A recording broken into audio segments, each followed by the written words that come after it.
If you're given the task to go late game in Bloons tower defense battles, how would you go about it? Well, you'd most likely choose a super monkey alongside ninja, ice and glue for stalling. Try to place as many temples as possible on the map Bloon circles, which is the longest in the game. Fill the remainder of the map with all 4 super monkeys and ice towers, and then spend the next hour and a half or so using abilities and powers. Doing this properly allows you to potentially get to round 144, which is the current world record.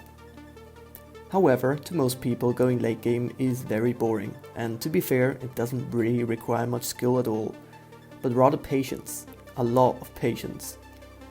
So just like in every other game, people from all around the community try to make things tougher and come up with creative challenges.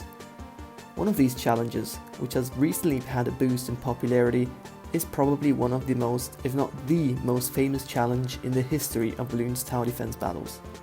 The Micro Challenge, aka the One Tower Challenge. There is an exceptionally long and relatively unknown history with dozens of world records having been set over the past 5 years. And so today, I will be presenting you the long-awaited world record progression of the Micro Challenge.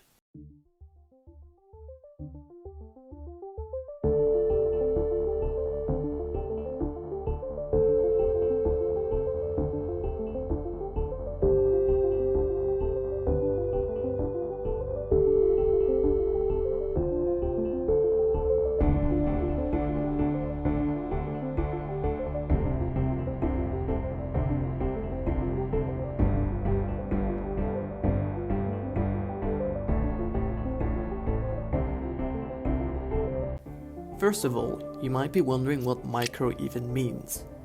Micro is short for micromanagement, and in BTD battles, it basically means placing, upgrading, selling, targeting towers, using their abilities, and of course sending bloons. Having fast micro enables you to greed more, react quickly, and makes it easier to defend rushes. We're gonna micro that, easy. So essentially it defines how good your mechanical skills are. There are 3 major categories for the Micro Challenge. Records set on the mobile version of BTD battles, and the ones set on the flash version of the game, which is widely considered the harder one of the 2. The mobile records are yet again split into 2 categories, records set before and after update 3.9.1. Well, what happened to that update, you might be wondering. Essentially, the bloon health and speed increase per round was buffed by a significant amount, making Moab class bloons much harder to destroy the further you got. A small example. Today, around 60 ZOMG requires exactly 9 submarine abilities, aka first strikes, to get its first layer popped.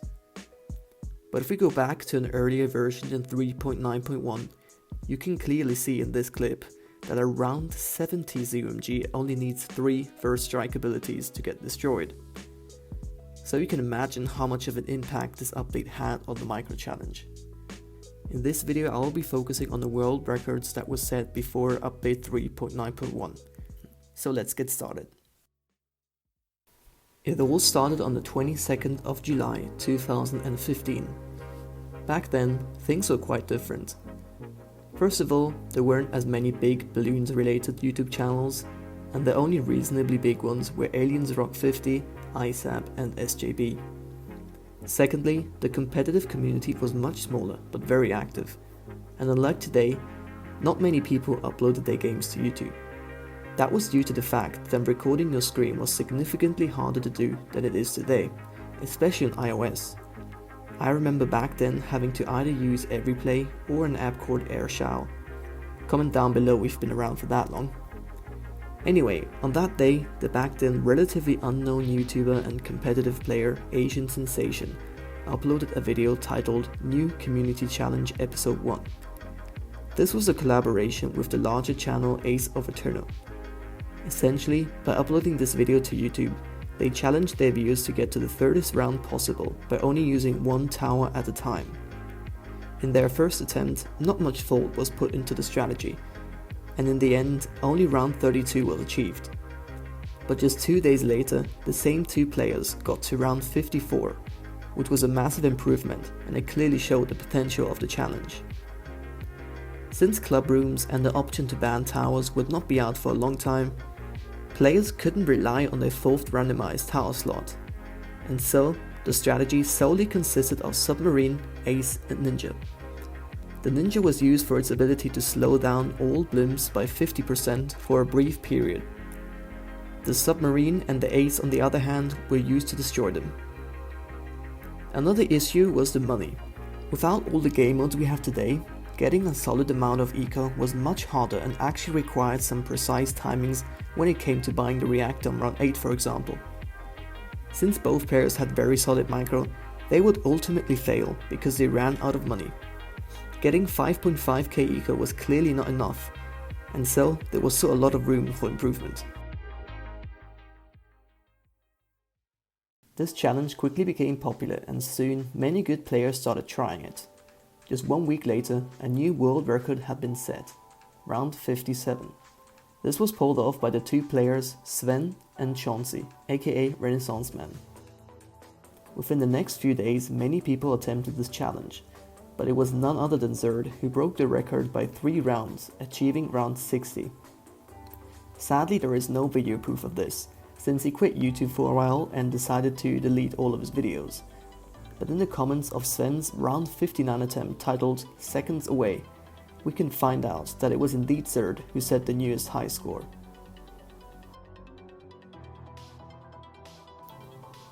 The community was shocked and nobody seemed to be skilled enough to get a higher round. For the next few months, everything went silent and players started losing interest. Then suddenly, seemingly out of nowhere, a player by the name of AustinBOTM uploaded a video of him getting to round 63. He didn't use his 4th tower, but what's even more impressive is that he would have got much further if his opponent hadn't died. This feat changed everything. Many new players started trying the micro challenge again and wanted to beat his record, but it was not an easy task. Austin was consistently ranked in the top 10 at the time, and was even skilled enough to grind for a 1st place badge. So the record stood and stood. Many people came close, including a guy I'd never heard of called Attack Potato, and of course Sven. Then finally, on April 3rd, the record was beaten by 1 round. This was accomplished by Parzival and Sellout Gamer in a spectacular fashion.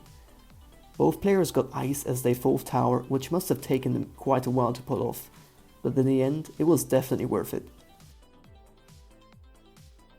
But remember when I mentioned that Zerd quit? Well, he finally returned to the game, and after a few weeks of getting rid of the rust, on June 14th, him and the legendary player Leon set the record to round 66, which stood and stood and stood for 5 days. I guess Zerd felt like flexing a bit because he beat his own record in a spectacular fashion by getting to round 70. Let that sink in for a bit. This was completely unheard of, getting to round 70 with just 1 tower. It sounds absolutely impossible. Everyone, including me, thought it was over. Nobody was going to beat this. Well, guess what? We were all wrong.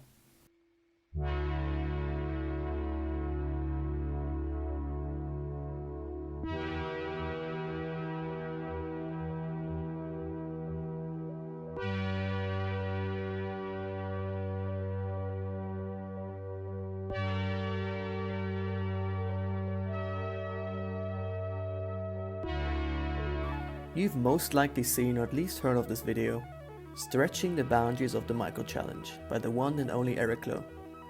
The title couldn't be more fitting to one of, if not the most legendary accomplishment in the game's history, and it was all done in practice mode and with only 3 towers, of course excluding the farm. The consistency and speed of his micro is just remarkable. And that's it, here's our thens on round 73. Nobody was able to beat this, and then, as previously mentioned, on September 15th, exactly 2 months later, the infamous update came out, setting this record in stone. Thanks for watching. If you enjoyed this video, make sure to leave a like, it really helps. And if you're new, consider subscribing. This is episode 1 of a 3-part documentary, so if you're looking forward to watching chapter 2 of the world record progression, featuring Asian sensation Lisa Team and many more, make sure to turn on notifications. Also, if you want to support this channel, you can become a member by clicking on this join button. You will have early access to my future projects, get shoutouts at the end of videos, and use these sick custom emojis in the comments and of course in the chat of live streams. So yeah, thank you and have a great day.